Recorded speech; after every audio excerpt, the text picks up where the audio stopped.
சின்னசாமி ஸ்டேடியத்தை சிதற விட்ட ஆர்சிபி இல்ல சின்ன பின்னமாக்கி ஆர்சிபி இல்ல சிதைத்த ஆர்சிபி அப்படின்ற மாதிரி எனக்கு இப்படி ஆகிப்போச்சு ஆபாக அப்படி ஆகிப்போச்சு அப்படின்ற மாதிரி சன்ரைசர்ஸ் ஹைதராபாத் போட்டு இப்படி பண்ணிவிட்டீங்களே அப்படின்ற மாதிரி ஆர்சிபி பார்த்தீங்கன்னா ஜேசிபியா மாதிரி ஒரே நொறுக்கி எரிஞ்சிட்டாங்க சன்ரைஸை.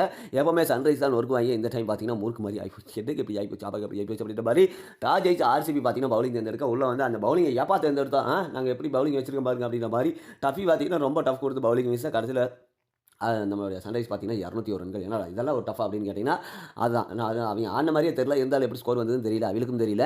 அதாவது இஷான் கிஷன் பார்த்தீங்கன்னா தன் கேப்டன் என்பதையும் மறந்து கொஞ்சம் சுற்றுனதுனால 38 பாலில் 80 ரன்கள் அடித்து விட்டார். அதுக்கப்புறமா கடைசியில் அனிகேத் வருமா பார்த்தீங்கன்னா அனிகேக் சாப்பிட்ருப்பீங்க, அது எப்படி சூப்பராக இருக்குமா, அதை விட சூப்பராக இருக்கும் என்னோட ஆட்டம் அப்படின்ற மாதிரி அவர் பயங்கரமாக ஆட 201 ரன்கள். அதுக்கப்புறமா இறங்கினா ஆர்சிபியில் கிளாஸன் பார்த்தீங்கன்னா நம்மளோட கோலியோட கேட்சை 28 ரனில் விட அவ்வளோதான் மேட்சையும் சேர்த்து விட்டுட்டாங்க.